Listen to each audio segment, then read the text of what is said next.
Buenas tardes, profe. ¿Cómo va, Cristian? ¿Todo bien? Bien, bien, sí, señor. No, bueno. Esperemos unos 10 minutos mientras se conectan acá todos los compañeros y arrancamos. Listo, sí, señor.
No, él trabaja, tiene que ir bien presentado.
Profe, buenas tardes.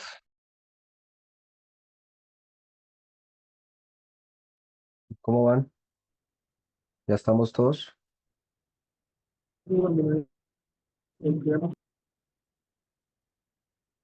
¿Cómo, perdón? No, profe, faltan como 30. Bueno, 6:08, arrancamos 6:10, ¿les parece?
¿Cómo van? Buenas noches a todos. Eh, Buenas noches, profesor, con Rubén Darío. ¿Cómo va, Buenas Rubén? noches, profe. Bueno, buenas noches a todos. Espero que hayan tenido una muy buena jornada. Hoy ya es la última clase de la semana. Mm, Yo sé que a ustedes no les gusta la teoría. Es importante que veamos un par de cositas de control de obra y de generación de formulación para el cálculo de la mano de obra y de la maquinaria. ¿Correcto? Entonces, en el transcurso de estas 5 o 6 diapositivas, tanto de la primera como de la segunda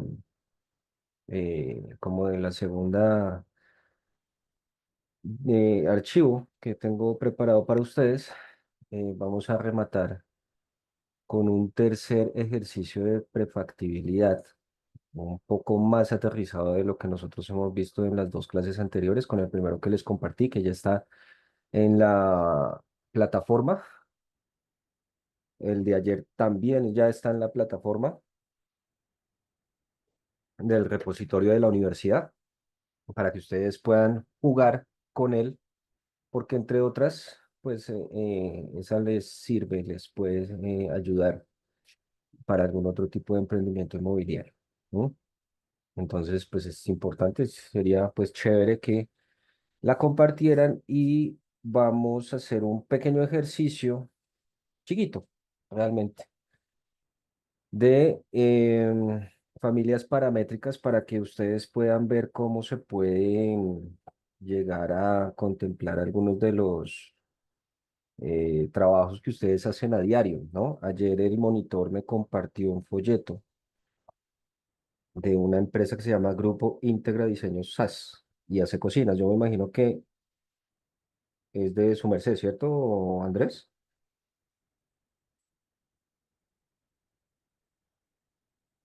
Andrés, Profesor de Andrés. ¿cómo? Y esa empresa de Andrés. No, no sé. No entendí nada.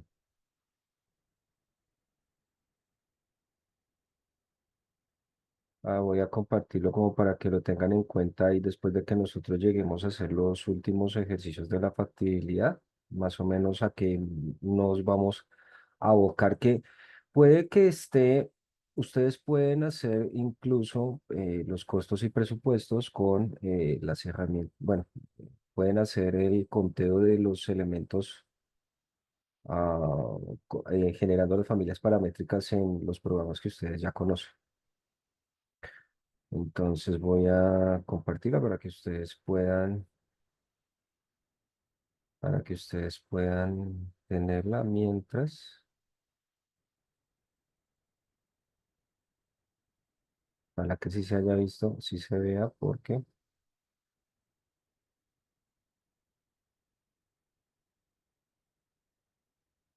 ahí se la envié a Andrés.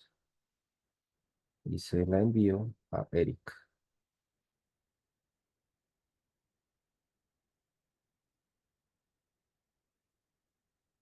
Voy a hacer un pequeño ejercicio.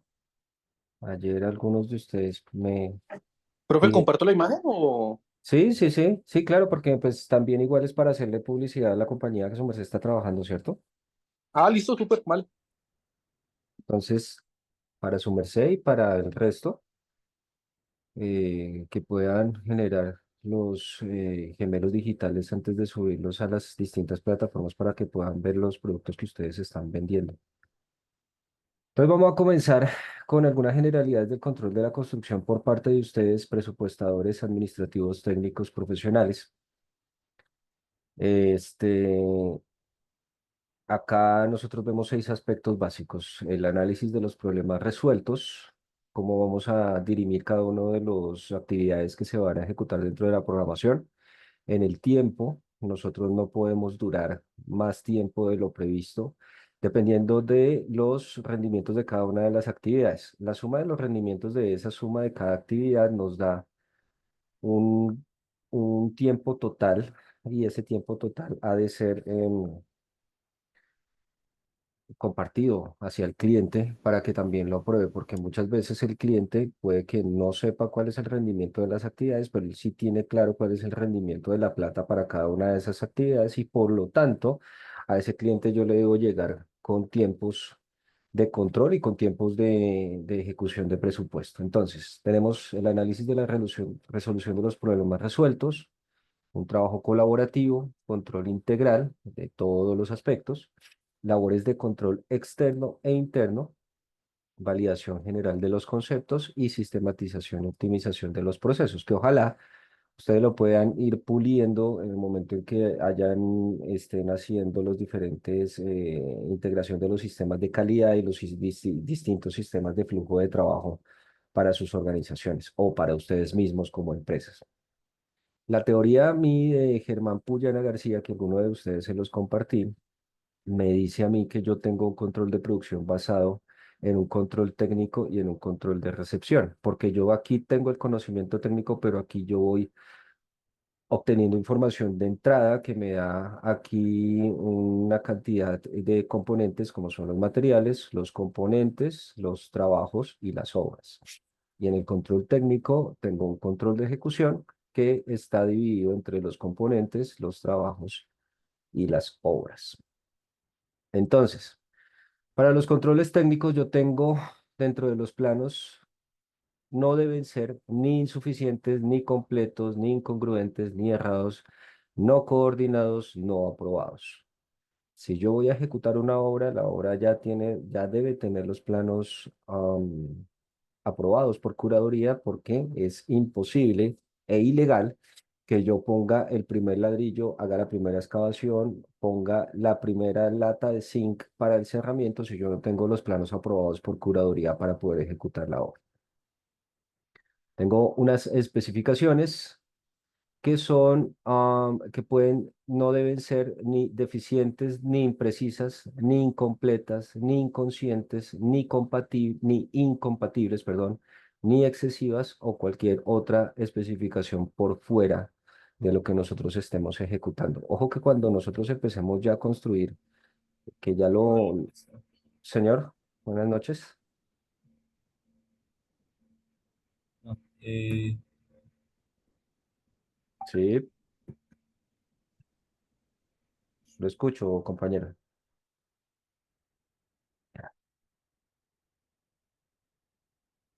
Bueno. Entiendo que solo fue una interrupción por micrófono abierto, entonces les recomiendo que mantengan sus micrófonos cerrados y tengan la deferencia de poner el botoncito de levantar la mano en caso de que quieran hacer uso de la palabra y comenzar a comentar cosas distintas que suceden dentro de la clase si quieren hacer algún tipo de aporte. Decíamos que... a ver, yo me perdí por acá. Bien, entonces...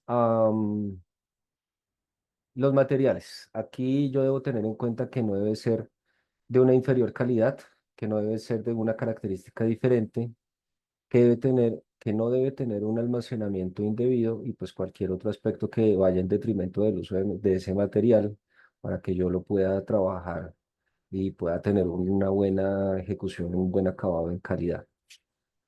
Los trabajos y las obras no deben tener una calidad deficiente, fallas, esto ya es en la ejecución propiamente dicha. La falta de protección, un aseo insuficiente, una disconformidad con el proyecto que vaya en diametralidad opuesta a lo que es el objetivo inicial de la ejecución del contrato. Que no hayan daños y deterioros y que no hayan otros aspectos que vayan en detrimento de la ejecución de las obras. Las instalaciones, importante que no tengan especificaciones diferentes, que no tengan fallas de operación, que en el momento en que se vayan a hacer los distintos tendidos de la tubería y en el momento de la ejecución de las pruebas, pues que esas pruebas sean óptimas, que sean ya sea de presión, de caída, de, de desagües, de lo que sea. En cuanto a la estructura, nosotros no debemos ver, si estamos en una obra nueva, no debemos ver ni una fisura ni una sola grieta. Debemos controlar los asentamientos, debemos ver las dimensiones, si se ejecutan deformaciones, fallas o vibraciones en la parte, en las partes, cada una de las geometrías que componen esta estructura. Esto por este lado. Por este otro lado,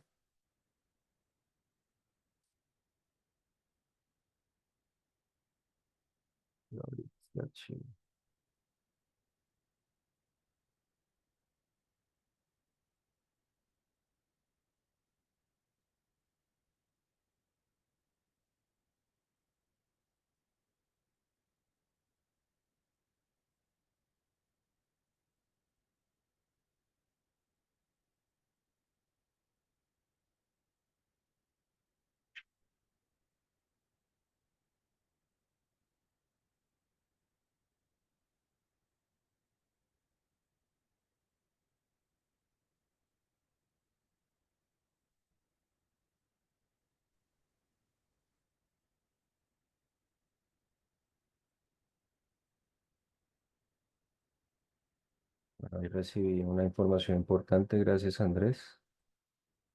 Entonces, bueno, tenemos que presupuestos y costos de construcción. Ya sabíamos entonces que los tipos de costos son los costos directos, los indirectos, los gastos generales y los comerciales. La clasificación de la estructura de costos, esto no lo hemos visto en profundidad. Nosotros tenemos un costo de proyecto y tenemos una división que son los costos de obra y otros costos. Para generar los presupuestos debemos tener claro cuáles son estos rubros, porque contablemente nosotros se lo debemos decir o sea, esto lo clasifica el contador, sí, pero nosotros debemos tenerlo claro porque hay unos rubros que son importantes para la ejecución del presupuesto para el cliente, porque el cliente es el que me va a decir por qué me gasté 10% más de lo debido en el pago de impuestos o en el pago de costos financieros. Por ejemplo, yo tengo un lote que es el total que tiene una estructura de costos para toda la ejecución del proyecto. Tengo unos costos de obra directos, unos materiales, mano de obra, equipos, subcontratos. ¿Cuáles serían estos subcontratos?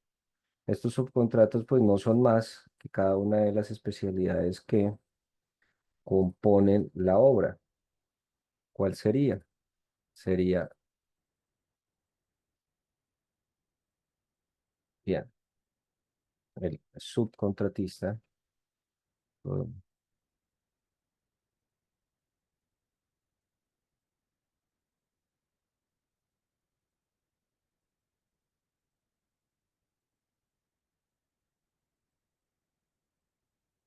el subcontratista de estructura, el subcontratista de obra civil,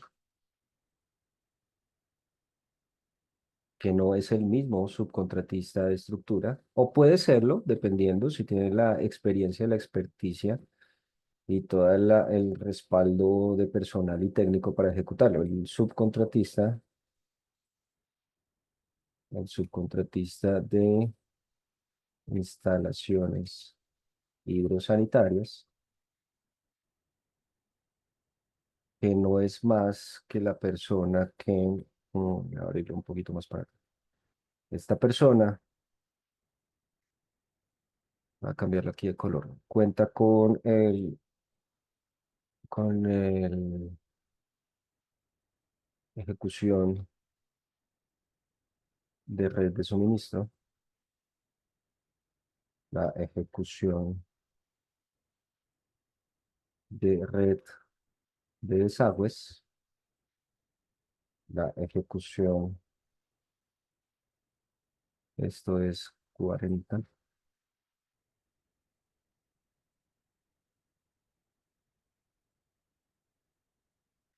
no cambia. Mm,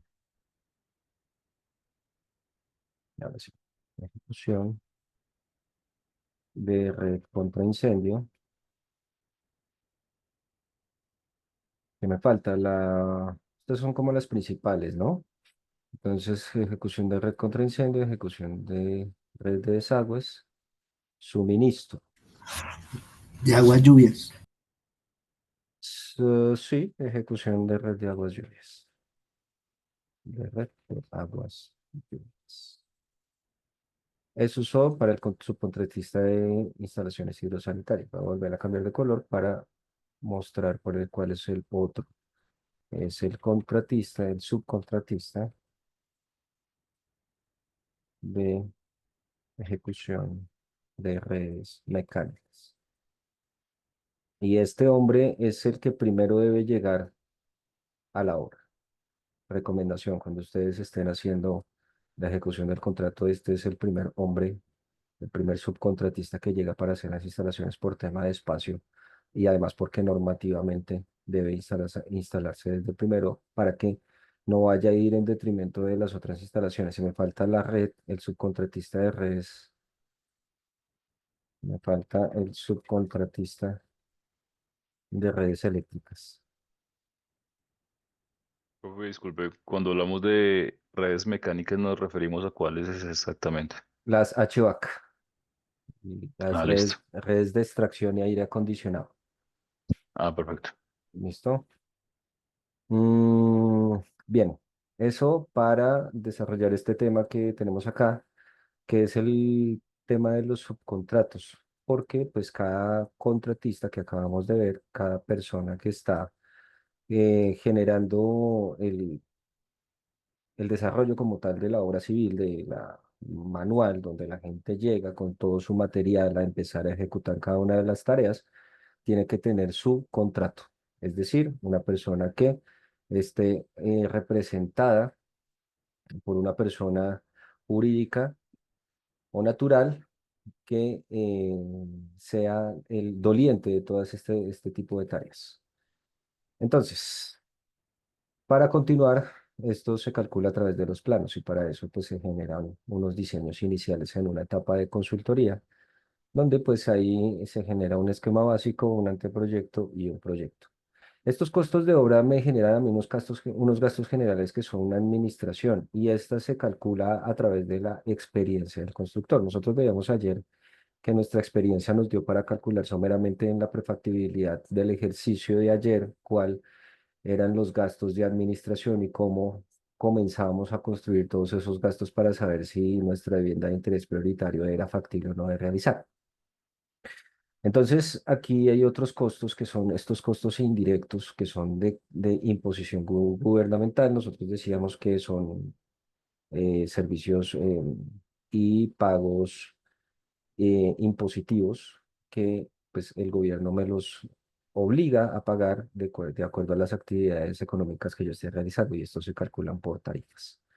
Los gastos comerciales son los gastos financieros de venta gerencia y estos se calculan a través por determinantes del mercado, que era la posibilidad de tener yo tres proveedores y comenzar a prorratear y hacer promedio de cada una de las actividades y de los costos de esas actividades que me generaban. Bien, repetimos un poco, hacer un análisis previo. Esto me pareció interesante mostrárselos porque no se los mostré durante la clase de ayer. pero aquí nosotros hacemos un análisis geométrico estratégico del entorno y comercial. Y esta es una tabla muy interesante que muestra esta tabla muestra el propósito y las metodologías. Fíjense que aquí nosotros tenemos 5 columnas que son el tipo, el nombre, el nivel de proyecto. Esto respecto del análisis de los pasos de la presupuestación, donde tenemos unos numerales de tipo, esto me dice la teoría. Después les voy a compartir el libro de donde saqué esta información, donde tenemos un orden de magnitud, un costo estimado, un costo preliminar y un costo de ejecución. Mm, para un nivel de proyecto de una ejecución hasta un 70%, donde yo tengo un propósito para cada uno de esos nombres en, para los propósitos que se usan. Entonces, por ejemplo, en el orden de magnitud hay una revisión conceptual y un orden de magnitud para una preinversión. Este nivel de proyecto no lo hemos ejecutado en su totalidad, sino que hasta ahora están haciendo este bebé. Para esta metodología se sugiere una capacidad factorizada de modelos paramétricos y analogías, y sobre todo esto, ay, perdón, se me fue acá, el buen juicio, la experiencia, aquí agrada mucho. Entonces, aquí se espera un grado de precisión del 30 al 100%, dependiendo, porque aquí nosotros estamos manejando conforme la experiencia. Quienes comienzan desde cero, es posible que se puedan apoyar muchísimo en las personas que sí han ejecutado proyectos y que les pueden dar unos costos de estimados en cuanto a las órdenes de magnitud que les pueden favorecer a las estimaciones iniciales. Aquí tenemos el costo estimado que es del 1 al 15% en el nivel de proyecto, nivel de ejecución de proyecto. Por decir algo, aquí yo ya estoy en etapa de anteproyecto y genero una evaluación conceptual y unos estudios de factibilidad. Nosotros estamos en esta parte porque estamos estimando, estamos factorizando equipos y estamos modelando, estamos parametrizando modelos. Aquí la teoría me dice que es la parametrización del diseño, ¿correcto? Como el diseño está en constante evolución, yo tengo que darle un fin para ejecutarlo y poder tener un costo inicial ponderado que me puede dar una suma muy cercana de todo el presupuesto que yo voy a ejecutar. Aquí en la parte preliminar estoy a un 40% del nivel de proyecto estimado para licitar ingeniería básica de proyectos. Nosotros cuando hablamos ingeniería básica de proyectos es porque estas componentes, subcontratista de estructuras, subcontratista de obra civil, subcontratista de instalaciones hidrosanitarias y sobre todo estos dos, eléctricas y mecánicas, son personas que ya tienen definidos los temas de las cargas, los cálculos de iluminación, las redes que van a alimentar determinado espacio, la cantidad de interruptores, la cantidad de tomas que se necesitan para el espacio, la cantidad de elementos usados en ingeniería básica. Y esa ingeniería básica ya me va dando un compendio inicial de cuáles son las cargas y de cómo va a funcionar técnicamente el edificio.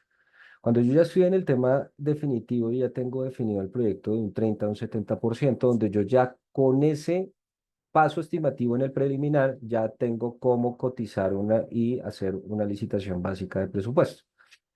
Entonces ya entro a unos estudios detallados de precios y unos estudios por actividades. Acordémonos que como nosotros tenemos que construir el edificio y detallar el proceso constructivo en el presupuesto, yo debo saber cómo se ejecutan las actividades y cuál es el paso previo, cuál es el paso completo del proceso constructivo. Si yo paso por alto alguno de los componentes que se debieron haber tenido en cuenta, seguramente yo los voy a pagar en estas etapas. Y en la ejecución, aquí yo ya detallo las compras de lo que basé mi estudio anterior y con lo cual pues yo ya tengo una lista definitiva de compras. Aquí ya he ejecutado una precisión, aquí ya se espera una precisión un poco más baja de función de que los precios del mercado puedan ajustarse a lo que yo ya había definido aquí arriba. Eso por este lado. Bien, hay una asociación internacional de ingeniería que se llama Association for the Advancement Cost Engineering, que me dice a mí cuáles son la ponderación y esto es un estudio internacional con una moderada implementación, sobre todo en gobiernos, para que se llegue a un elemento básico de los costos y la implementación y la integración de normas internacionales de contabilidad, que esto va derivado de esta institución que me dice cuáles son los parámetros eh, limitantes y cuáles son las normas ejecutorias de los presupuestos. Esto es a nivel internacional.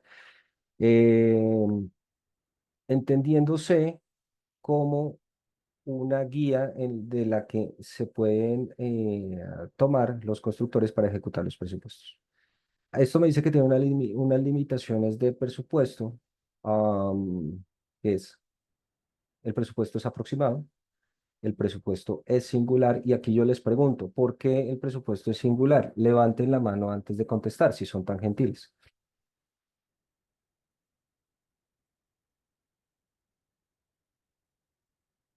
¿Ninguno? Bueno, el presupuesto es singular porque es único. El proyecto es único, el diseño es único y no hay un proyecto que se asemeje a otros por más plantilla que sea una vivienda de interés prioritario. Las condicionantes son distintas. El presupuesto es temporal y el presupuesto es una herramienta de control.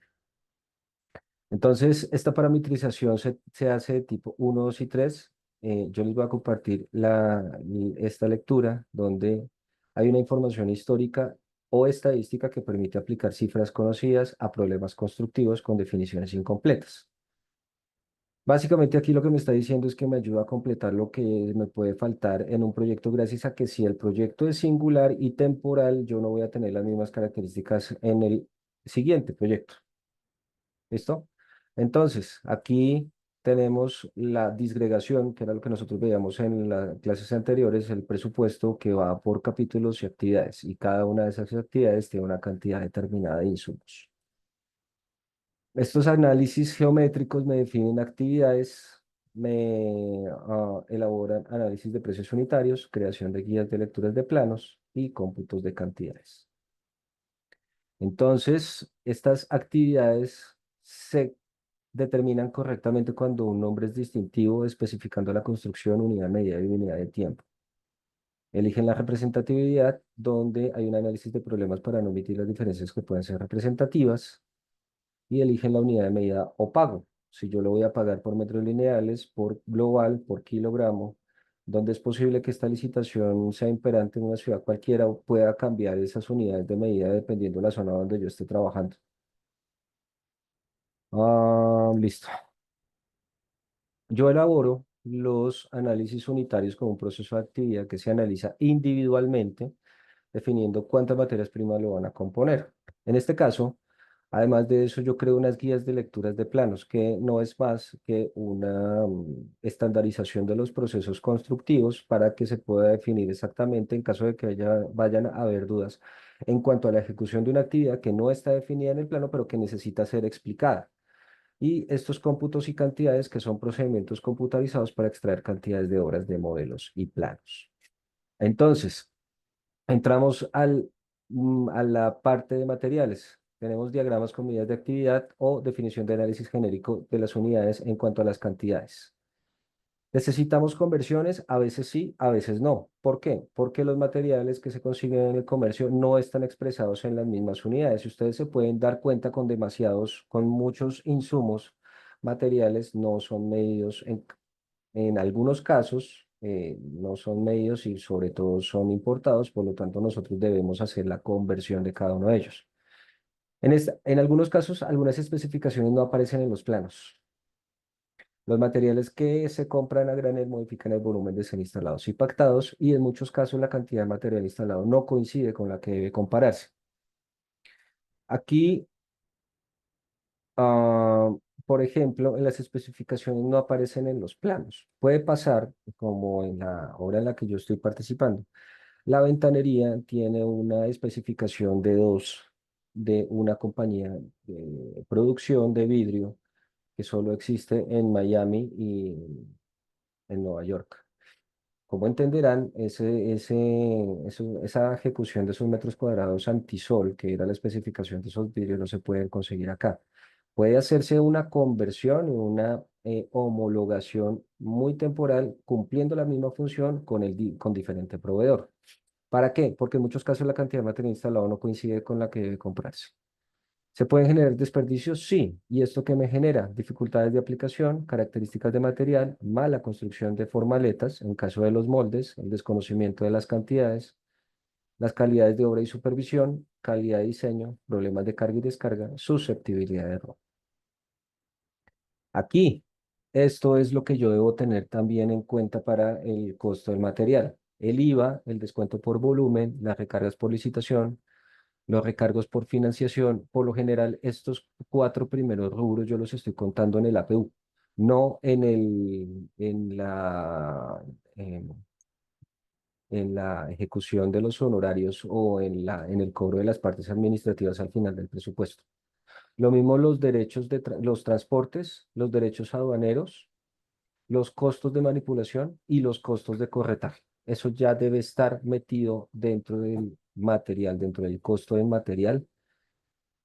Dentro del costo del material,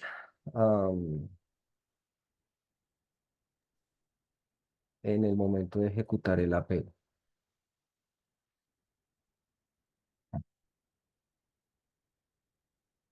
Listo, seguimos. Bien, aquí nosotros entramos a una parte en la que quedamos ayer, donde quiero que saquen bueno, se apoyen de sus unidades de cómputo, de sus cuadernos y esferos para poder hacer esta fórmula, poder hacer este ejercicio. Esta fórmula cualitativa expresa el valor de la mano de obra. ¿Qué tenemos? Un nombre expresado por unas variables, unas letras. E es especialización, oferta, O es oferta, E es demanda. Yo le pondría aquí una D, ¿saben?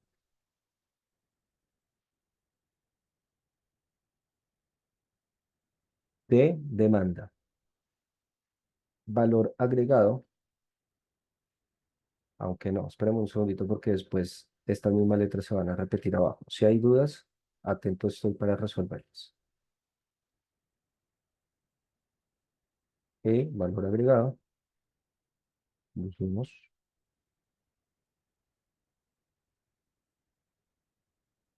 Y V, valor agregado. Entonces, el valor de la actividad es T por S por 1 más E más O más D más V, ¿correcto? Es decir, 1 más E de especialización más O de oferta más D de demanda más V de valor agregado. Y eso me da el tiempo del salario mínimo por hora. Señor Walter, lo escucho. En esas últimas dos variables, ¿cuál es la diferencia de ese valor agregado? ¿Cuál es la diferencia de ese valor agregado? El nivel de especialización. Porque este valor agregado, V, me dice a mí el valor agregado E es el de la especialización por una máxima de una persona. Si yo necesito un valor agregado por dos o más personas, le coloco esta V. ¿Sí es claro? Es decir, o sea, como a nivel plural, o sea, a nivel como Sí, grupal. sí, señor. Si yo necesito aquí dos o más especializaciones, le coloco la letra V. Si solo necesito un valor especializado, le coloco una letra E. Me explico. Si yo necesito pañitar una pared solo con un oficial especializado, voy a usar esta E. Si necesito pañitar con dos o más oficiales especializados, voy a usar esta V. ¿Por qué me lo preguntan? En este momento no tengo cómo resolver esa pregunta. Digamos que así es como puedo empezar a valorar la actividad de acuerdo a la mano de obra que yo necesito. Nosotros no hemos visto mano de obra. Entonces, pueden hacer el ejercicio y compartirlo en los próximos 10 minutos antes de continuar. Repito, si tienen dudas, estoy aquí para resolverlas. ¿Si entendieron? ¿Si fue claro el ejercicio? Agarran una actividad cualquiera y esa actividad cualquiera comienzan a ponderarla por valor de actividad en de acuerdo a la especialización usando esta fórmula cualitativa. Esto me va a decir a mí cuál es el valor de la actividad para yo poderla disgregar por jornales en el caso de que vaya a necesitar mano de obra en los distintos APUs. ¿Sí es claro, muchachos? Profesor, ¿cuál es la diferencia entre... Ah, perdón, no hice la mano. A ver, por acá, yo busco. Eh, ¿Cuál es la diferencia entre esa primera E, especialización, y la segunda E, valor agregado? ¿Cómo la diferencio? Era lo que yo le contestaba a su compañero en la anterior pregunta. Yo necesito una valor agregado, es una ponderación de un solo oficial especializado y dos o más valores agregados lo voy a hacer con dos o más oficiales. Por lo tanto, lo voy a usar esta V. Por eso el ejercicio les decía a ustedes comenzar a ejecutar, a pensar en una sola actividad que me requiera de esta misma actividad para yo poder ponderar el tiempo sobre el salario mínimo por hora en el momento en que yo sepa cuál es el valor de la actividad en la mano de obra. ¿Sí es claro, Héctor? No, no, qué pena, no me quedó claro. Disculpe que no me quedó claro. A ver, yo tengo un valor agregado cuando necesito un solo, era el ejemplo que ponía recién. Necesito un solo oficial especializado para pañetar una pared. Entonces le pongo la letra E. Si necesito dos o más oficiales, le coloco la V porque el valor es distinto, aun cuando la máxima sea uno dentro de esta ponderación. ¿Qué es una ponderación? El máximo de capacidad eh, el máximo de capacidad de actividad. Cuando no hay capacidad de actividad, se pondera en un cero. Y como todo, hay, Profe, qué pena. hay que ponerlo en cifras, señor. Es que la pregunta era cómo se diferencia la primera E de especialización y la E de valor agregado. Ah, no, pues yo le pondría, ¿sabe qué? De aquí, Un sub sal- 1. no, voy a colocarle aquí en lugar de especialización, valor agregado EA. ¿Sí? Con eso yo digo, bueno, la Bueno, teoría a sí, mí me sí, dice que la eso es, diferencia. sí. Yo le pondría EA para valor agregado. ¿Sí? Esto me dice la teoría, no entiendo por qué E. Y la verdad yo lo entendí para generar este tipo de ejercicios cuando ponderé el tipo de actividad y poco y nada le puse atención a esto. Pero creo que con esto podemos comenzar a hacer el ejercicio, ¿les parece? Pues, profe, si podemos hacer más bien un ejercicio, pues que nos lo indique, nos lo pueda realizar, porque sí creo que es un poco confuso, ¿no? Vale, No es claro. voy a dividir aquí la pantalla. Nosotros tenemos nuevo, no guardo. Yo quiero verificar el valor de la mano de obra especializada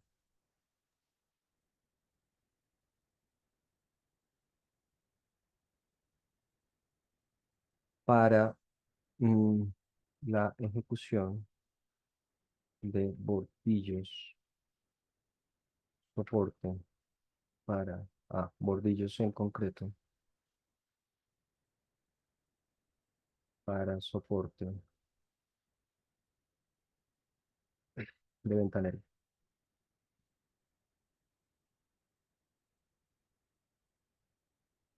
Am, Tenemos una ponderación máxima.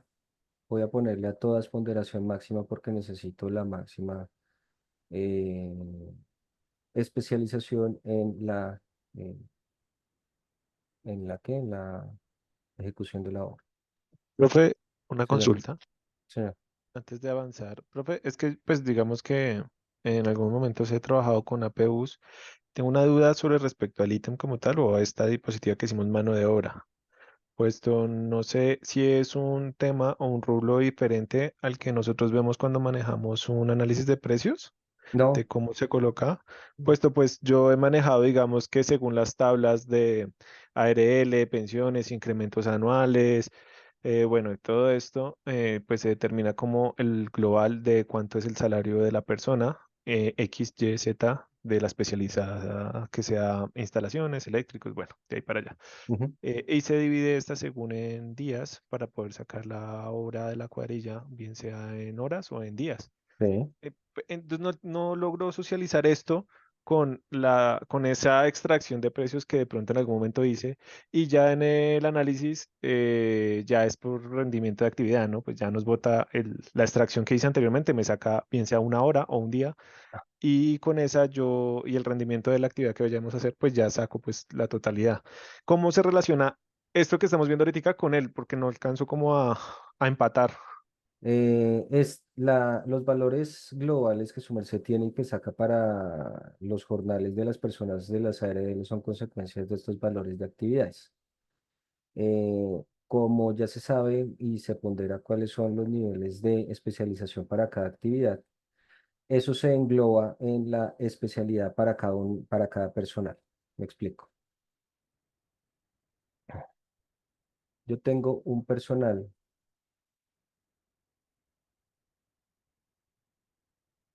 que necesito para una actividad.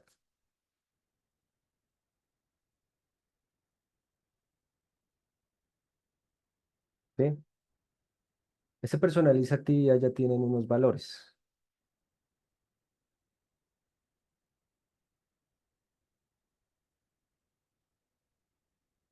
Las ponderaciones que yo les acabo de mostrar son las medidas mínimas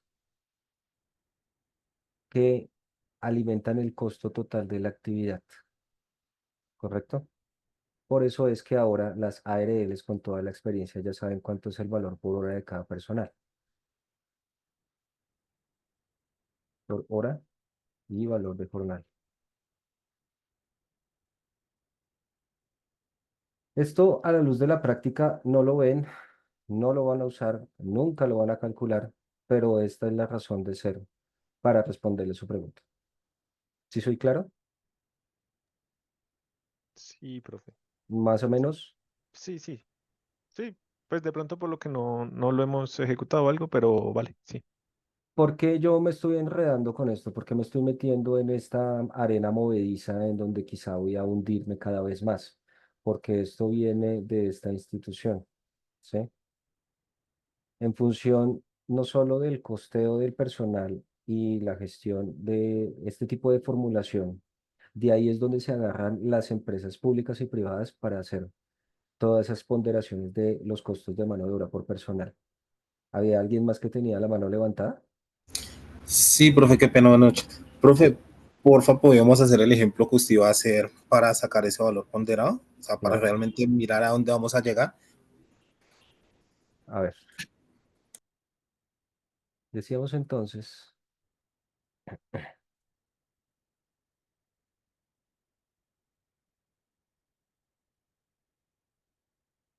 decíamos entonces que, bueno, me ayuda, nuevo, no guardar. Bien, el tiempo, bueno, entonces voy a plantear el ejercicio. Definir la ponderación de mano de obra para la ejecución de bordillos de concreto, soporte de ventanero. Es el planteamiento del ejemplo.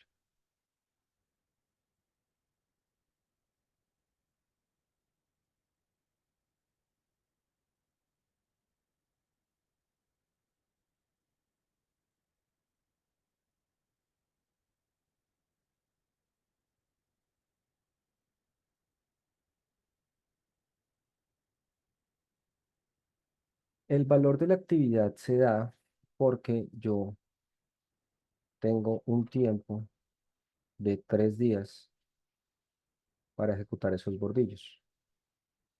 Y el salario mínimo por hora, sabiendo que necesito mano de obra especializada, ¿cuál sería?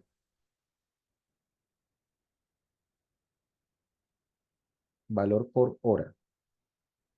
Consulten sus tablas. ¿Cuál es el valor por hora de un oficial de obra civil que me ejecute bordillos en concreto, soporte de ventanería? Y tengo solo 3 días.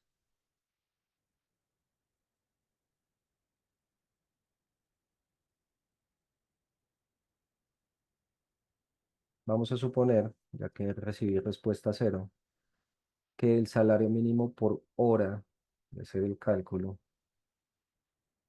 si yo tengo 1.300.000 como salario mínimo, ¿cuántas horas tiene un mes laborable, no?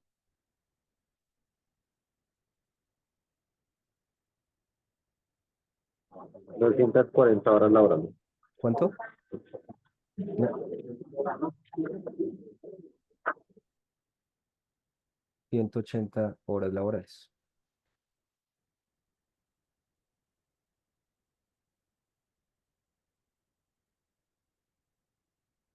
¿Listo?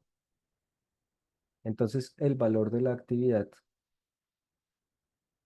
y aquí yo me remito a estos costos. La ponderación no es más, para que nos quede claro a todos,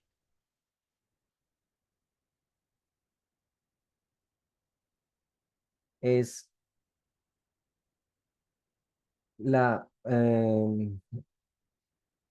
ponderación. La ponderación es la valorización o el equilibrio en determinada actividad. Es muy similar al promedio. Entonces, para yo definir el valor de la actividad, reemplazo tiempo.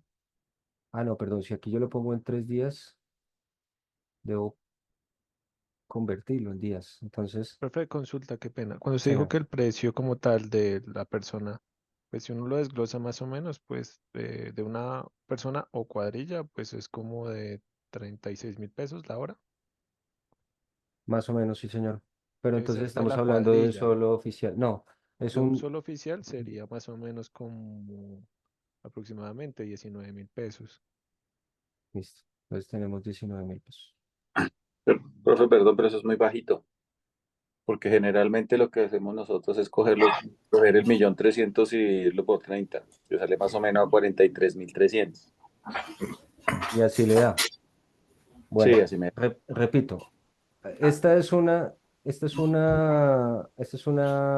fórmula que poco y nada había usado, pero me estoy arriesgando a mostrárselas producto de que es una ponderación del trabajo por hora que no conocíamos.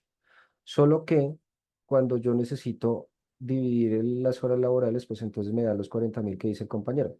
Profe, pero digamos, ahí sí difiero, porque pues si él dice que es a 43.000 pesos la hora, que vale, le está pagando a un oficial de obra civil, que es lo que estamos poniendo, o albañilería aquí, 344.000 pesos el día, porque estamos hablando de hora. Sí, es que yo creo que el compañero se confundió y sacó por día y no por hora. Hagamos una cosa, por Disculpen eso un segundo, que el profe termine el ejercicio con cualquier valor y lo que necesitamos es saber en qué da. hagamos una cosa, antes de entrar en polémicas de quién pagó más y quién pagó menos. Hagamos el ejercicio como está acá, ¿sí? Ustedes, y luego como lo han hecho habitualmente. Esto yo lo estoy diciendo desde un aporte al conocimiento que se avaló por 12 universidades, que así es como se empieza de acuerdo a la experiencia a postular conocimiento. La práctica, evidentemente, nos dice otra cosa, ¿sí? Porque en la vida nosotros hemos visto esta fórmula. Entonces, tomémonos estos 10 minutos, muchachos, y hacemos ambos ejercicios ponderando el valor de la mano de obra para que nos quede claro a todos, porque esto va a alimentar el costo de la mano de obra en los APUs, ¿correcto? Por favor, tómense estos 10 minutos y nos vemos. Los molesto a las Profe, lo que pasa es que, o sea, desde el 7:10. principio Señor. precisamente lo dijimos, ¿no? Pues Mm, que hiciera el profesor el ejercicio completo para de esa forma entonces saber, pues, cómo realizarlo, porque en realidad hay muchas dudas, entonces, pues, nosotros Pues queremos que lo complete. está bien, pero pues como he recibido tantas interrupciones de cómo se están ejecutando hasta el momento, vuelvo y digo, tomémonos estos 10 minutos y nos vemos a las y 10 y yo voy ejecutando en paralelo este ejercicio para podérselos explicar. ¿Les parece? Por De favor, acuerdo, profesor. Muy bien, profesor, gracias. Sí, señores, me parece buena práctica, gracias.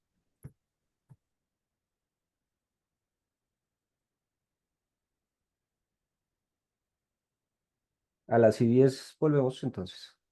Si quieren toman agua, van al baño, no sé.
Bueno, muchachos, voy a salir de esta confusión de esta manera, determinando de una manera muy fácil cuál es el costo de la mano de obra definida por el salario mínimo, en este caso para el ejercicio. Fíjense, les voy a compartir este artículo.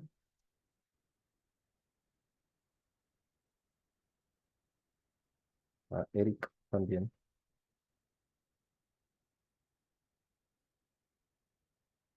Y dice cómo calcular los precios de la mano de obra. Aquí nos dice que hubo un aumento del 15% para el auxilio de transporte y un 12% para el salario mínimo.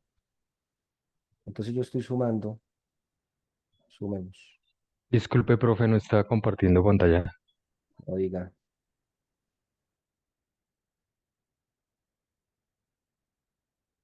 me fui de testicumano ahí, vea, ya, calculemos, Señor. más. El gobierno nacional determinó un incremento del 12% del salario mínimo, un aumento del 15%, es decir, la remuneración se estableció en 1.300.000 y el subsidio en 162. Se podrá calcular la compensación en todas las personas que tengan un contrato legal en Colombia. Si yo le sumo a esto 162.000 pesos, en total yo le estaría pagando 1.462.000 pesos al trabajador. 1.462.000 pesos a un trabajador. Si yo tengo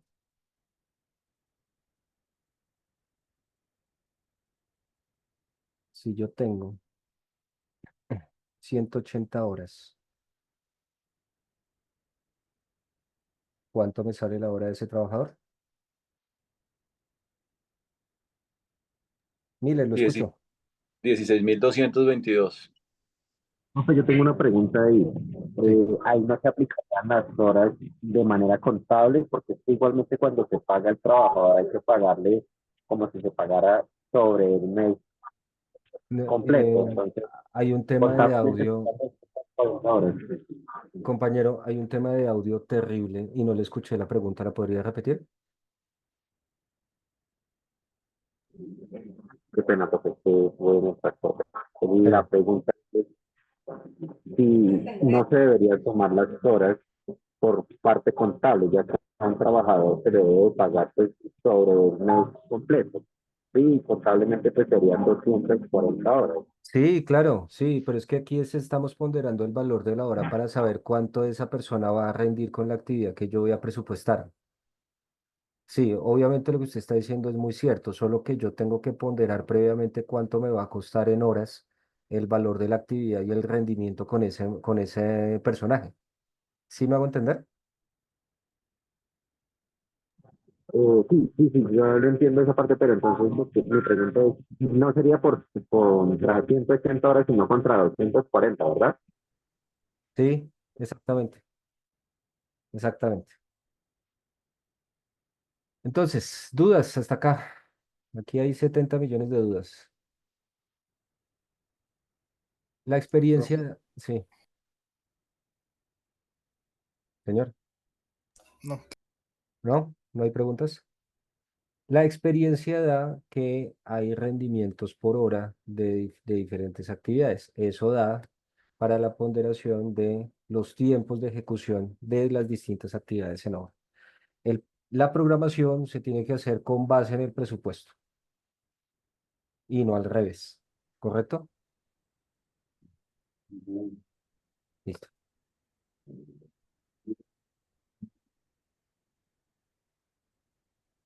¿Cuáles son los alcances? Ah, perdón, aquí ya, listo. Aquí me dice que son los rendimientos y en la obra existe un sistema para planear, encauzar y realizar el trabajo.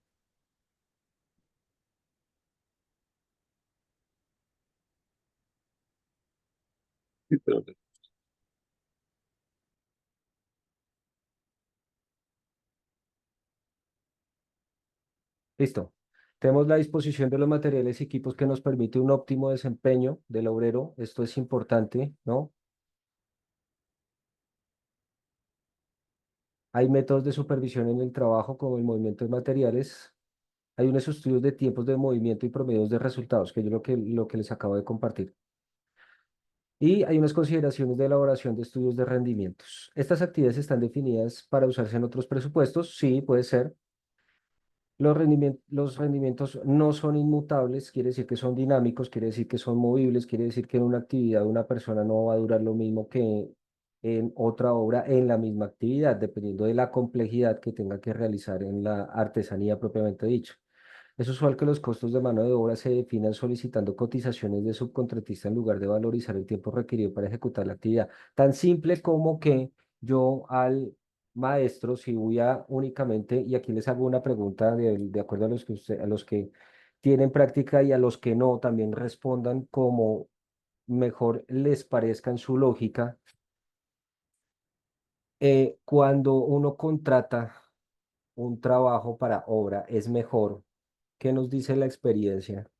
Si contratar es mejor a todo costo o únicamente mano de obra, o, bueno, dicho, a todo costo o únicamente mano de obra. ¿Ustedes qué creen?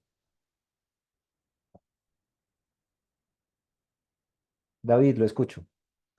Pues, profe, es que hay varias determinantes dependiendo también, digamos, del poder adquisitivo también y del rango en que uno se ponga, ¿no? O sea, pues uno en la arquitectura a veces se enfoca en varias cosas. Mencionabas que había un compañero que se enfocaba en cocinas. Ujú. Entonces él tendrá su proveedor, su carpintero de confianza, pero en algunos sectores a uno le sale una obra donde va a tener que contemplar algo que de pronto uno no hace. El tema de a todo costo o no es muy beneficioso cuando uno contrata solo mano de obra porque cuando uno logra calcular los rendimientos de los trabajadores que uno ya conoce o de la cuadrilla que uno ya tiene, pues uno va acertado a cuánto uno va a ganar. Y en temas de materiales, si uno no llega a tener proveedores, si uno no llega a tener un buen transporte, una buena calidad, pues eso le va a generar a uno también problemas a futuro. Porque también pues uno va anclado, digamos, a los anexos técnicos, ¿no? Con mano de obra es muy sencillo uno simplemente ejecutar la actividad Ujú. sabiendo qué tiene que cumplir y hasta dónde uno llega, pero cuando uno ya tiene de todo costo y es pues hablando de un presupuesto, pues de los, de los legales que a uno le dan un anexo técnico. Sin el Entonces, CBY que decían algunos compañeros sí, ayer, ¿no? sí, no, entonces uno entra a ver en que, claro, uno te pasa el presupuesto, mira, esto es lo que Ujú. pagamos, que muchas veces, no sé, vamos a poner pintura a 2 manos metro cuadrado, decimos que está 16.000 pesos. Sí, Listo. Y cuando uno dice acepto, paso contrato y todo, después le dicen, mira, este es el anexo técnico, la pintura debe ser tal, tienes que usar esto, tienes que usar esto y esto y esto, y ya tu precio ya se fue el carajo. Entonces exactamente. son muchos valores de los que uno tiene que poder estar muy pendiente en los dos. La mano de obra es muy bueno, Ujú. pero a todo costo, nosotros como arquitectos y como empresarios, nos sirve mucho si tenemos los contactos que son, porque pues uno le gana a eso. David acaba de hacer bueno, y quisiera también la participación del resto de los compañeros porque quiero ver otros puntos de vista. Esto es tan dinámico como disperso y etéreo. ¿A qué me refiero? O sea, que hay demasiadas variables para definir el valor de una actividad. Lo que dice David Miller, lo escucho, ¿sí?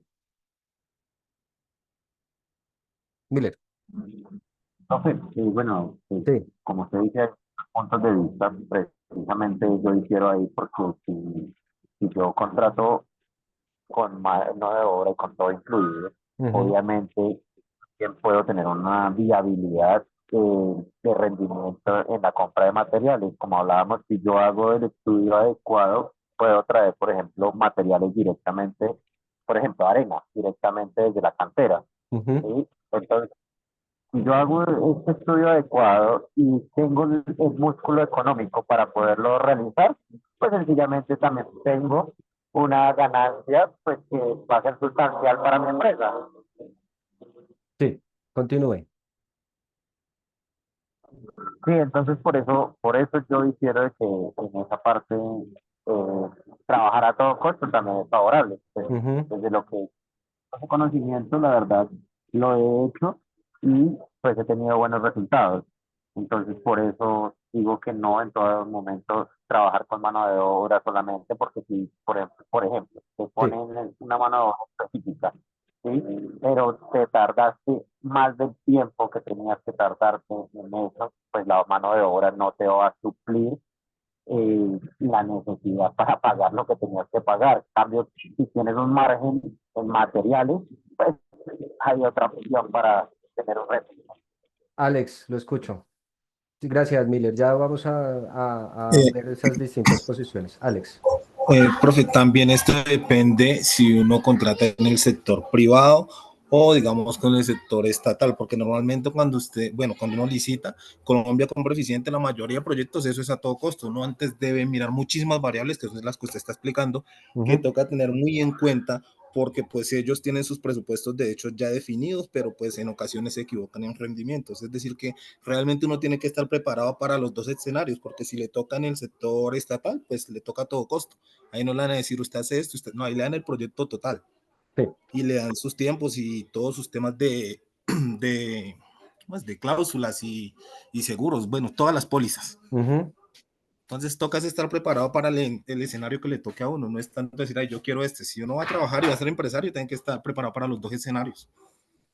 Miller va a replicar. No, profe, que tenemos que no bajar la mano. Vale. Alex tiene dos manos levantadas. Eric, lo escucho.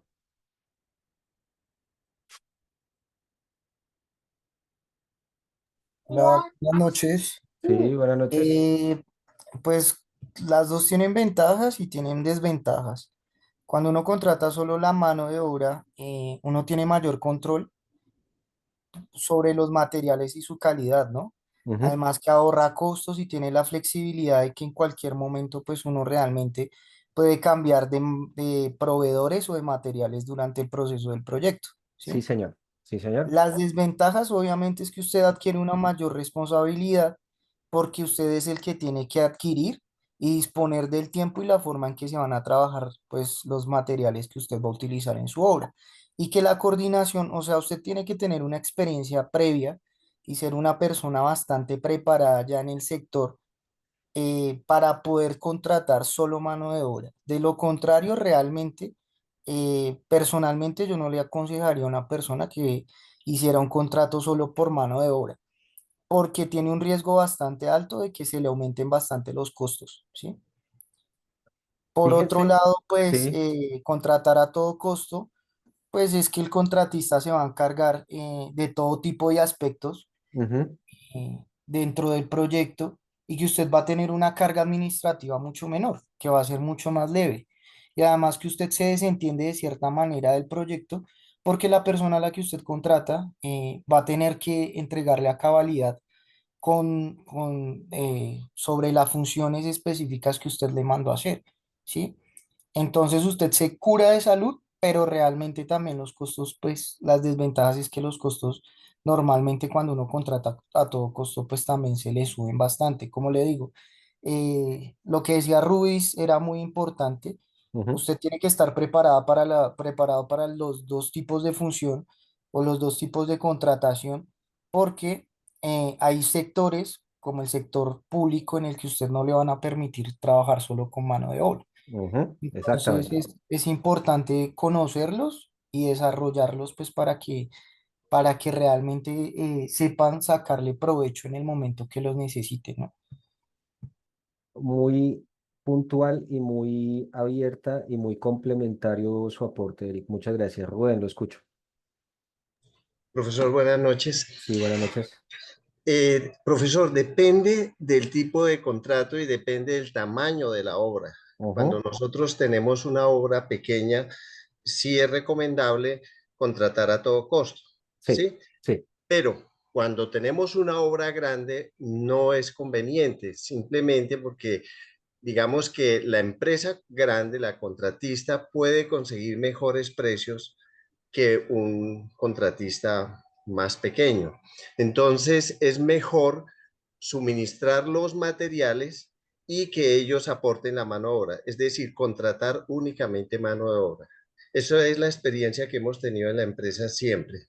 Bueno, muchachos, todo lo que ustedes acaban de decir es absolutamente válido, porque uno dijo, es mejor solo mano de obra, es mejor solo material, otro dijo, depende, y la respuesta es depende. Lo que acaba de complementar Rubén, si tiene algo más que aportar, que su merced tiene todavía la mano levantada. ¿Su merced tiene algo que agregar, Rubén? No. Bueno.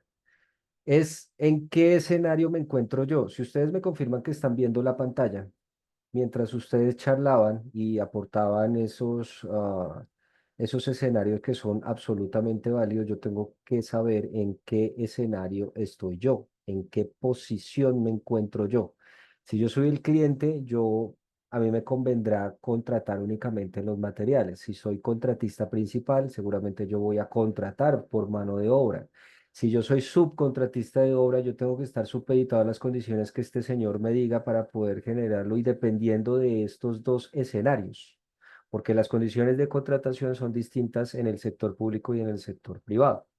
Hay unas injerencias y unas cuestiones legales que son más supeditadas a este tipo de generación de mano de obra o solo material en obras públicas, así como en obras privadas. La respuesta es depende. ¿Por qué? Porque yo no sé exactamente en qué escenario me encuentro de estos tres actores y en qué dinámica pública o privada me tengo que mover. ¿Si es claro hasta acá? Sí, profe. Listo. Sí, señor. Vale, vale, gracias. Pero en lugar, también depende también el tipo de contrato que se le esté ofreciendo, porque también hay, por ejemplo, hay tipos de contratos donde ofrecen los pagos también a determinado tiempo, por ejemplo, más de 3 meses, que muchas veces si no hay el flujo de efectivo suficiente para sostener la obra, pues Ujú. sencillamente no se puede realizar. Listo, Miller. Sí, señor. Muchas gracias. Así es. Siempre se me devuelve esto y no llega a la...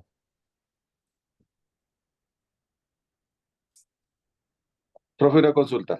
Señor. Es que con el ejercicio que estamos tratando de hacer, Ujú. que yo tengo una fórmula, como yo saco la hora de un jornal para poderlo sacar, digamos, con un mínimo. ¿Quiere Yo lo que compartirla? Le, co- eh, le comparto pantalla. ¿Le permito compartir pantalla? no es que estoy conectado aparte. Oh, bueno, Estoy bueno. conectado. Entonces, si usted quiere, me va dictando y yo lo voy compartiendo con los compañeros. ¿Le parece? Ok, Lo escucho.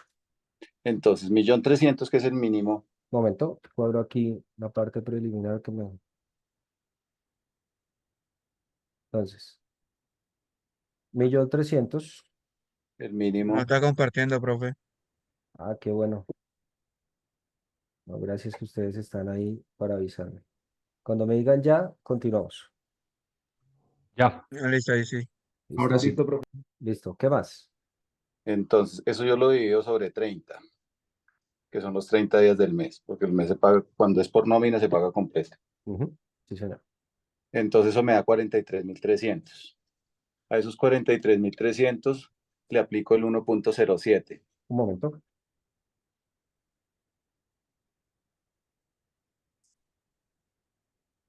¿Qué le aplico? ¿Cómo se lo aplico? ¿Lo divido? ¿Lo multiplico? Le multiplico el 1.07, que es el incremento que tiene, pues el incremento que le hacemos, eso es por gastos y por representaciones. Ok. Entonces puedo escribirle gastos de 1 representación. de representación. Sí. Entonces, ya al coger, entonces lo que hago es coger ese valor y lo multiplico por el 0.06, ¿Qué valor? ¿Cuánto le da esto el entonces? 46.300. Por el 0.06 y por el 0.0, perdón, espera, 0.06, Este que punto las 06 que es. prestaciones, Ajá. las estaciones. Sí.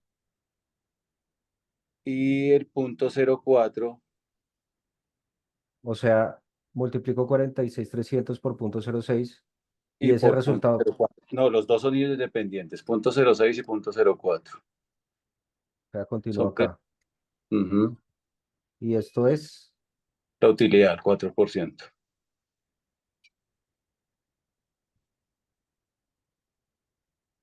sí, Eso me da 46.366. y y nosotros le damos un rendimiento del 0.5%. ¿Lo multiplico?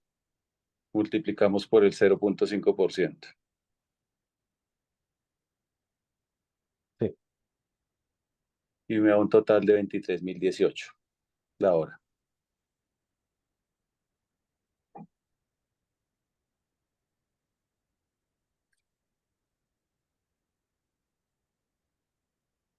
Y con ese sí que calculamos el valor unitario de hora para una PU.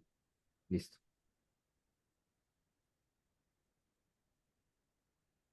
Vamos a usar un método similar. Esto queda dentro de la grabación, pero voy a compartirlo.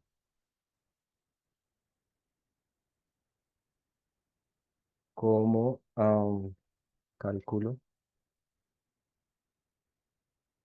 mano de obra. Y ahí donde lo dejé, guardar como en el escritorio. Y lo vamos a usar como determinante para el cálculo de la mano de obra en nuestros APUs del proyecto de vivienda de interés prioritario. ¿Listo? Gente. Yo tengo una duda. Eh, el resultado final de 23.018 por hora, o sea, ¿eso se multiplica por las 8 horas que trabajan o cómo es la cuestión? Sí, la respuesta es sí, ¿cierto, compañero? Multiplico las 3 Ese, días. no, perdón, no, ese valor se le suma a lo que es el resto de los que son los materiales, el maquinaria de equipo. No, pero estamos Entonces, hablando únicamente del mano de obra, que si esto lo tengo que por eso, multiplicar. mano de obra, es que eso nosotros lo presupuestamos así. Entonces, nosotros tenemos en OPU donde tenemos maquinaria de equipo, materiales y mano de obra para poder sacar un valor de una APU. Entonces, O sea, 23.000. los 23.000 son de todas esas tres cosas juntas. Uno solo, es independiente, solamente de uno. Entonces, si yo tengo, digamos, de un pañete, un pañete que me da valor unitario de materiales, me da 163.66 por metro cuadrado, me da jornal 23.000 y para todo me da 100, no, perdón, espera que lo estoy haciendo mal, cogí el que no era.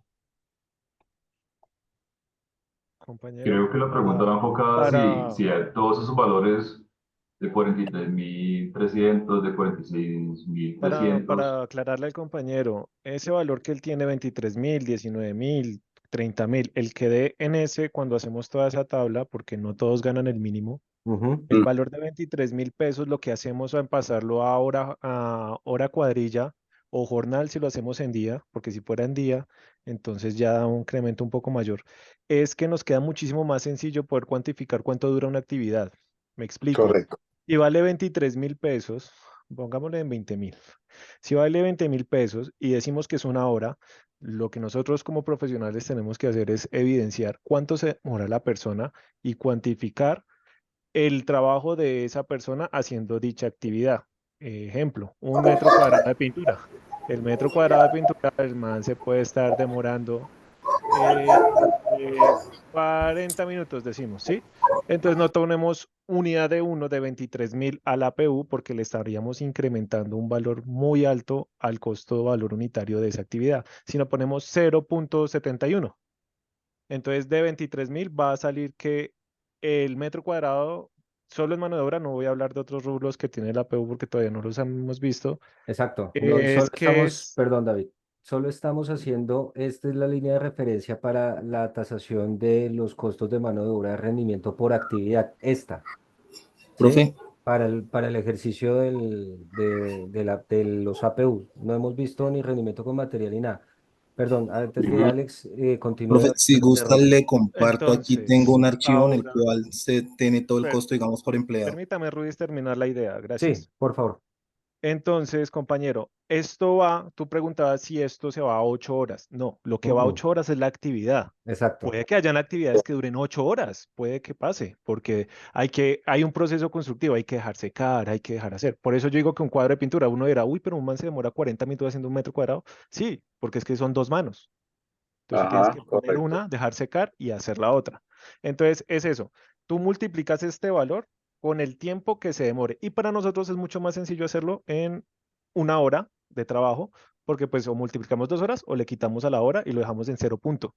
Se trabaja también en días o semanas si vas a manejar alquileres o cosas así. Gracias, profesor. Listo, gracias David, muy bien. Alex, ¿quería aportar algo más? ¿Quería compartir pantalla, me Sí, porque parece? que le decía que si quiera le compartí algo como, creo que de pronto es como más sencillo, en el que uno Venga, saca a el ver, costo ahí. a ver. De todas maneras, lo que les acabo de enviar es nuestra línea de referencia para generar el costo de mano de obra. Entonces, ya puede compartir.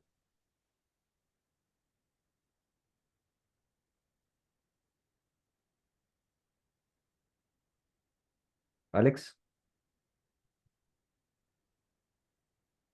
Ujú. Tiene el micrófono cerrado, Alex.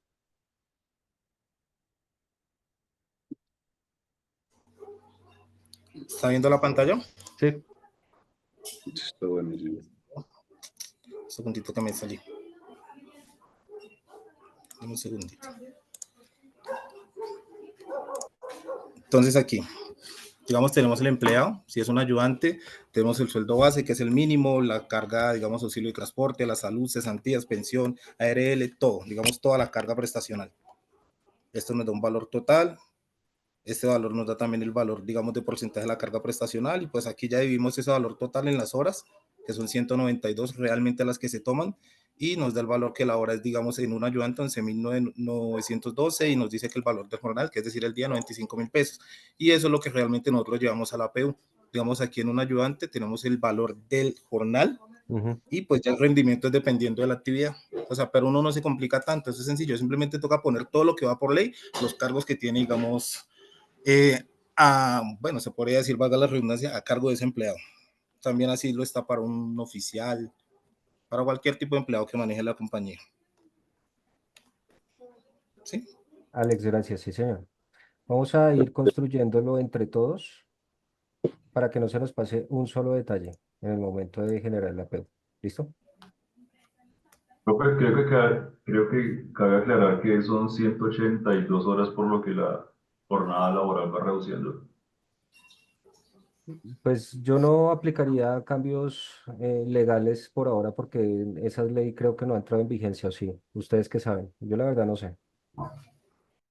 De esa ley de reducción de jornada laboral, no sé Y si ya eso está está en vigencia. aplicando desde el 2024 y son 47 horas semanales, Ujú. 230 horas mensuales. Dice David. Sí, es cierto, pero también hay que entender de que contablemente usted tiene que pagarle al empleado el mes completo y contablemente son 240 horas. Entonces, si usted las calcula solo por las laborales, va a perder dinero. Miller, ¿lo puede repetir? Que no le escuché nada porque hay un tema de distorsión de la voz. Lo que le estaba diciendo es que si no se entiende, o sea, si no se tiene en cuenta contablemente un día, un mes tiene 240 horas, y si solamente se calcula sobre las horas laborales, cuando se va a pagar, pues se está perdiendo dinero porque usted a un empleado tiene que pagarle los dominicales y los festivos. Yo tendría que averiguarla porque en esta parte si estoy cojo, ¿cómo tendría que verificar la aplicación de esos valores que hay que pagar en domingos y feriados con la reducción laboral legal que ya está entrando en vigencia? Se las quedo viendo para la próxima clase porque no la tengo.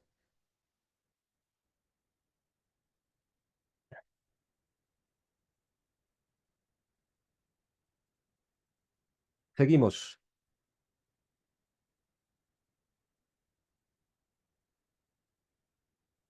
Procedimiento para pseudo rendimientos. De esto lo vamos a pasar más por arriba porque pues son conclusiones acerca de experiencias de rendimientos que son muy acercados a la realidad, pero que me dicen a mí que puede generar un tiempo de rendimiento de costo de horas por metro cuadrado de acuerdo a las capacidades y a las actividades del subcontratista. Para ello, se ejecuta una actividad, por ejemplo, aquí lo muestra el 15.000 pesos por metro cuadrado y este valor tiene que producir 30.000 pesos por hora para que se pueda pagar el sueldo del ayudante. La conclusión es que esta actividad dura con esta fórmula de 15.000 sobre 30 y hay estas horas por metro cuadrado que son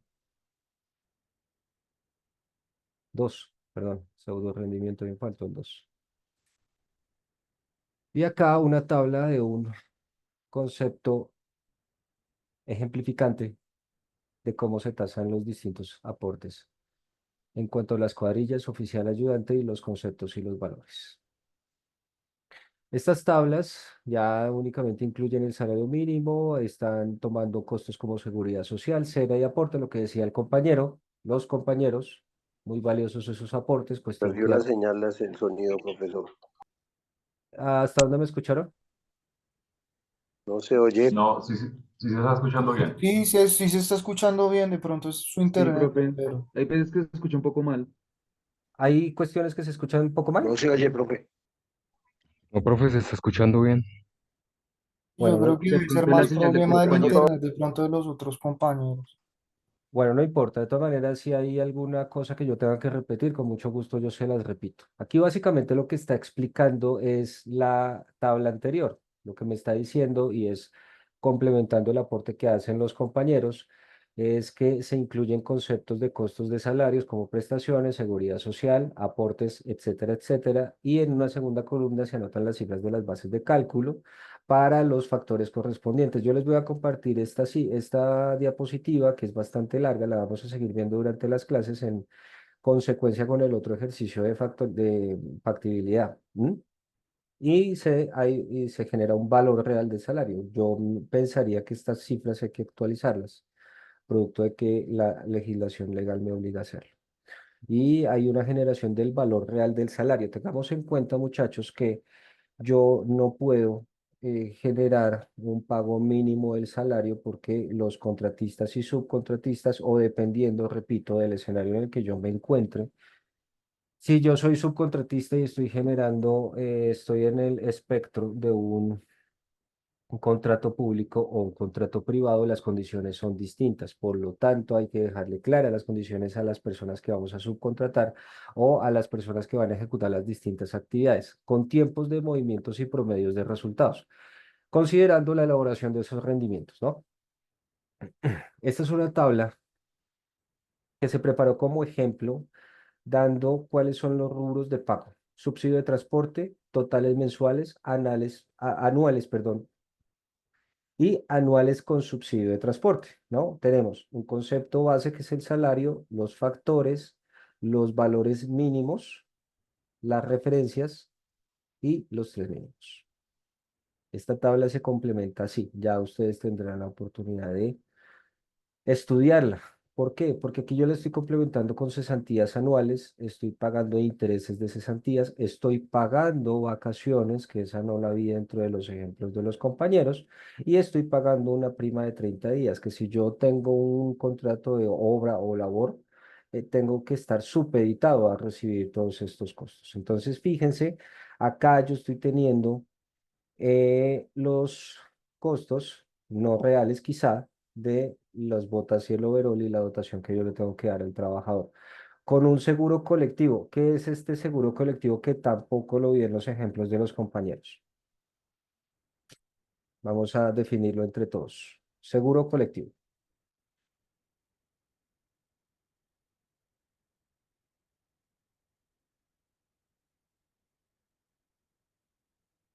¿Ninguno?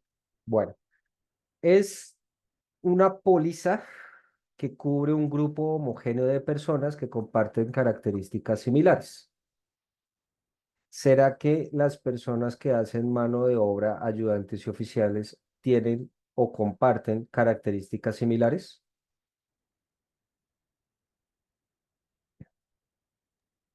Sí, profe, la verdad. Sí, profesor, sí.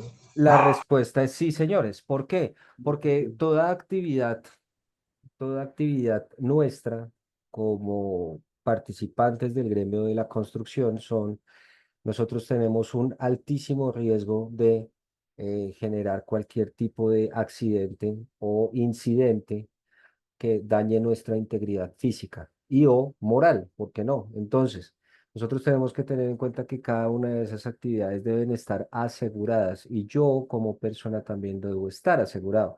¿Quiénes son las personas que amparan esas actividades? Las compañías de seguros que emiten pólizas que son de obligatorio conocimiento y de obligatoria implementación para cada uno de los participantes, de los clientes que deben recibir esa garantía de que nosotros estamos realmente amparados en caso de que algún accidente se vaya a presentar. Para ello, también contemplo seguridad social, pensiones. Este es un ejemplo muy somero con unas cifras que quizás son irreales. Ustedes tendrán ya la oportunidad de actualizarlas. Donde tengo también medicina familiar, si se quiere, los riesgos profesionales, los aportes al SENA, es un aporte ordinario, y el FIC. ¿Qué es el FIC? Bueno, señor, Alex, abrió el micrófono, señor, o no levantó la mano, no iba a participar. No, profe, que igual ahí ya lo hice. Fondo de Vale, la construcción. exactamente. Listo, y aquí únicamente nos dice otros aportes que son ICBF, que son un aporte mensual, y el subsidio familiar, para darle un valor real a un salario de mano de obra. Estos porcentajes están amparados en 365 días. Tenemos un subsidio de transporte, unos porcentajes válidos para actividades de construcción y un salario mínimo por cada 40 trabajadores que se obtiene con una fórmula específica. Y acá entramos a otro tema, que se llama el tema de equipos. En los equipos nosotros determinamos el valor mecánico de los equipos mecánicos de la obra, perdón, que se requieran para un manejo adecuado en la potencia, especificaciones, rendimiento, determinación, uso y definición de tiempo para valorizarlas en el tiempo. Estos equipos son algunos estáticos y otros son dinámicos en el uso de entrada y salida de la obra y tienen un servicio durante la obra. ¿Correcto? Esta tiene una fórmula muy similar al de la mano de obra. Perdón, pero esta es superpuesta. Olvídense de esta. Voy a eliminarla de una vez. Para definir el tiempo de uso de los equipos mecánicos, yo tengo esta fórmula. El tiempo es la cantidad de obra sobre el rendimiento. Entonces, antes de pasar a los números, tenemos unas restricciones. Definimos el tiempo neto de trabajo. ¿Se le agrega periodos de inactividad? Claro que sí. Suponemos que el equipo está al servicio de una sola actividad, por lo tanto yo no voy a usar un Bobcat que necesito para transportar arena a transportar obreros de un lado a otro porque lo he visto, ¿m? Porque lo han hecho. Y son personas que reciben sanciones por parte de los SST, ¿no? Entre otras cosas, hablando aquí de un ejemplo. Se presume que el equipo es autosuficiente y por lo tanto requiere equipos auxiliares, pero que solo lo afectan positiva o negativamente. Quiere decir que esas máquinas también necesitan de elementos alternos, elementos paralelos que los van a ayudar a que complementen su función. Y estos equipos mecánicos pueden ser relevantes para la continuidad, como grúas o volquetas. Y tenemos estas consideraciones adicionales. Se absorbe el rendimiento nominal. El precio del alquiler es definido por una parte externa de la obra, a menos que nosotros, como constructores, también tengamos el negocio de la producción y del uso de la maquinaria, que necesitaríamos una infraestructura bastante grande y bastante pesada. Entonces, pues, digamos que muy pocas veces sucede. Y los equipos mecánicos requieren de funcionamiento de operaciones especializadas, cuadrillas de alimentación, lo que decíamos, combustibles, llantas, definición de transporte de la obra desde la obra o hacia la obra para agregarse un equipo de alquiler. Y este, muchachos, es un ejemplo de cálculo de mezcladoras de concreto, ¿no? del rendimiento en cuanto a la actividad, el volumen en concreto que se va a usar y las semanas que va a usarse esos elementos. ¿Correcto? Importante que usemos esta fórmula. Ya la vamos a usar en su momento cuando estemos ejecutando los rendimientos de la maquinaria con los APUs para construir la actividad. Profe, la mezcladora es la misma, el mismo trompo, ¿cierto? ¿Cómo dice? La mezcladora es el mismo trompo. No le entendí la pregunta, qué pena. ¿La mezcladora qué? Sí, es el mismo trompo. Trompo. ¿Trombo o trompo? Ah, trompo. Sí, sí, Trompo. sí, sí, ya le entendí. Sí, Y trompo. hay de un bulto y hay de dos bultos. Sí, señor. Bueno, uso de equipo estático tiene especial relevancia en la es que esta presentación es bastante larga. Entonces pues aprovechando que estamos en la clase virtual, pues emitirle la mayor cantidad de conceptos posibles, cosa de que nosotros en las clases presenciales, pues lo único que tengamos es que hacer las cosas prácticas. Fíjense que acá yo les estoy mostrando un ejemplo de uso de equipo estático. Y tiene especial relevancia en las formas de uso porque hay un alto grado de certeza en cada uno de sus implementos. Aquí hay un ejemplo que dice que hay una placa por construir con un área neta de 50 a 12 metros cuadrados, una cantidad mínima de camilla por alquilar. Y esto aquí ya estamos hablando de equipo de moldeo, o sea, la formaleta. Am, y un contorno para testeros de 82,72 para una cantidad real de camilla de 88,20 que se obtiene porque las dimensiones de la camilla individual son de 350 por 1,40. Aquí les voy a dejar los últimos 15 minutos de clase para que desarrollen el ejercicio. ¿Cómo se calcula este equipo? Definida esta cantidad es determinado el tiempo de permanencia en la obra. Voy a dejarles esto abierto, así. ¿Cuánto necesito y cuál es el rendimiento por la cantidad mínima de camilla por alquilar? Fíjense en este replanteo. Mm,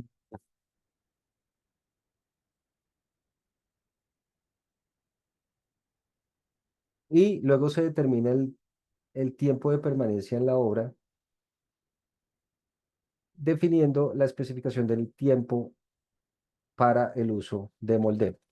¿Cuánto tiempo me va a generar? ¿Cuánto tiempo me va a durar esta formaleta? O normalmente, ¿cuánto dura el metro cuadrado de formaleta en obra?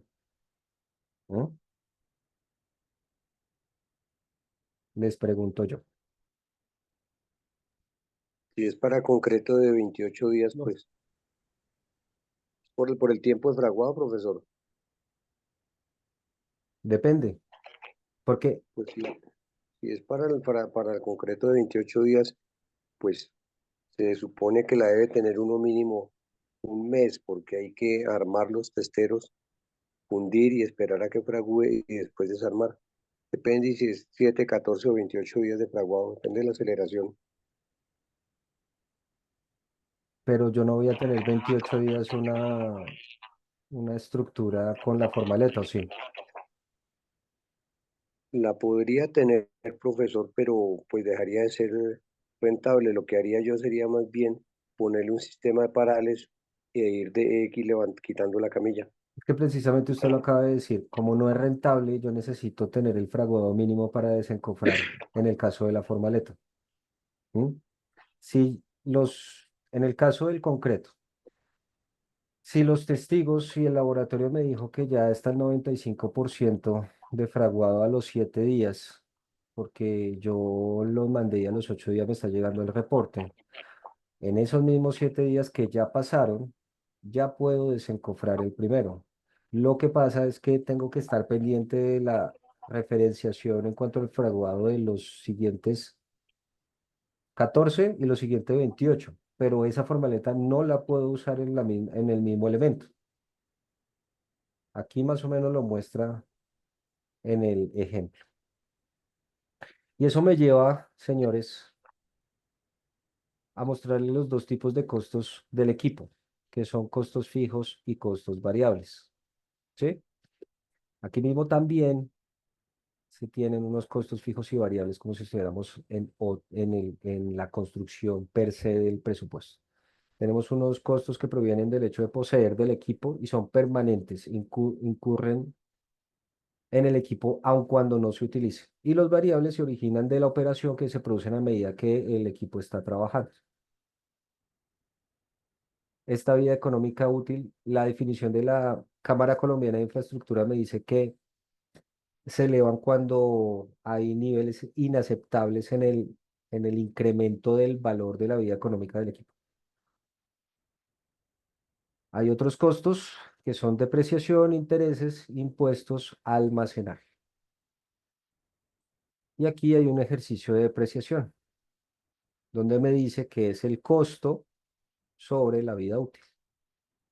Y me lo da con estos ejemplos. Ustedes ya podrán incurrir en la lectura de esta diapositiva, ¿no? Estas diapositivas.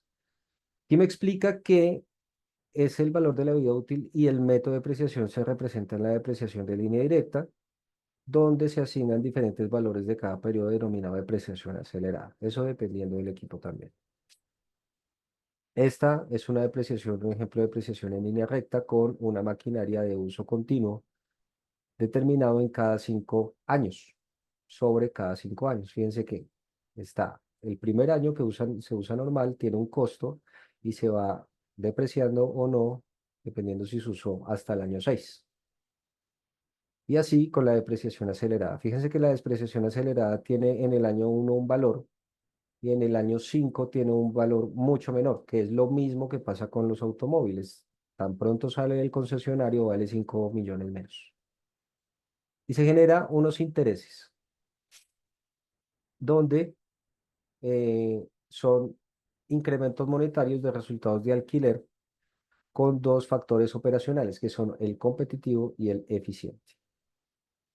Aquí mismo yo debo aplicar una seguridad, unas pólizas de seguro vendidas por las compañías de seguro que también amparan a los daños que se puedan generar en determinado uso de la línea del tiempo de la actividad de la máquina.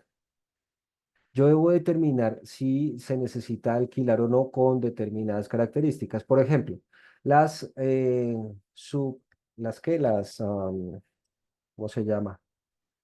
Las plantas eléctricas. ¿Cuáles son los cuidados en almacenaje que se debe tener?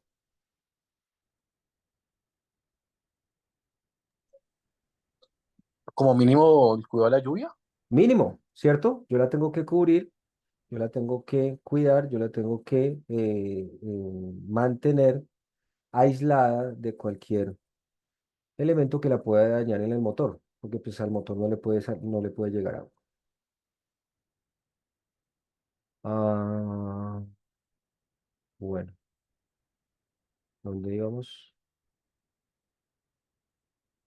Ya para terminar,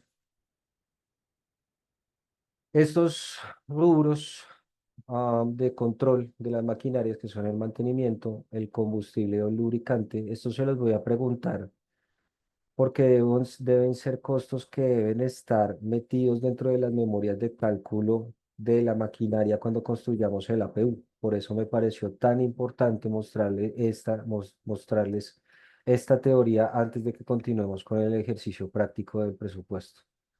En el mantenimiento son muchas las variaciones del servicio y se realizan datos estadísticos para determinar cuál es el uso que se le da por cada propietario.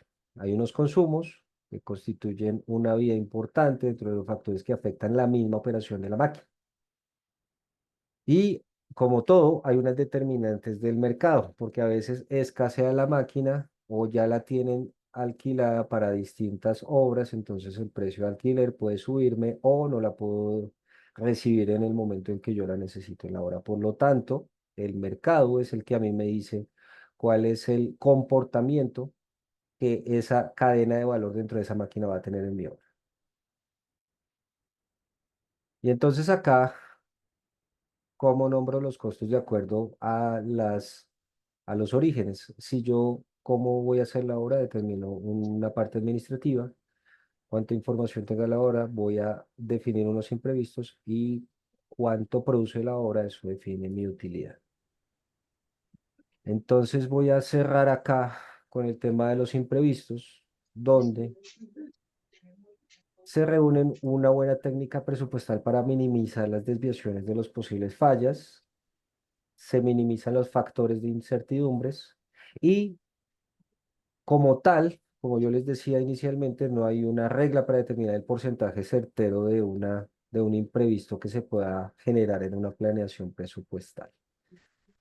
Dicho esto, muchachos, muchachas, les agradezco el tiempo que han tomado para la clase, preguntándoles si tienen alguna duda. Esto lo vamos a generar el lunes, ¿vale? Con este tercer ejercicio de factibilidad para continuar con el presupuesto. Profe, ¿será que su merced puede subir las últimas 2, 3 clases a la plataforma? Como para Ya la subí, mi repasar? amigo. Hoy la subí, Listo. sí, señor. Listo, profe, gracias para repasar, que es que varios compañeros me han comentado. No, fresco. Y si tienen dudas con respecto a las presentaciones, de hecho, hoy estoy seguro que ya las subí todas, ya estoy al día con ustedes. Listo, profe, gracias. No, ustedes. Entonces, repito la pregunta, a 5 minutos de acabar. ¿Tienen dudas que podamos definir? Cosas que podamos desglosar como el tema de la mano de obra con ustedes antes de acabar. Ya voy. Así tienes agua panela fría, agua panela fría. Ah, qué agua panela fría. De pronto agua panela caliente hasta ahora, Con limón. Para todos. por favor. Listo, muchachos, muy amables a todos. Muchos éxitos y feliz fin de semana. Nos vemos el lunes. Muchas Gracias, gracias, profesor. profesor. Buenas Muchas noches. gracias. Muchas Hasta gracias. luego. Luego. Gracias. Buenas noches. Bueno, Buenas noches. Gracias. chao. Chao. Gracias. Chao, profe, buenas noches. Chao.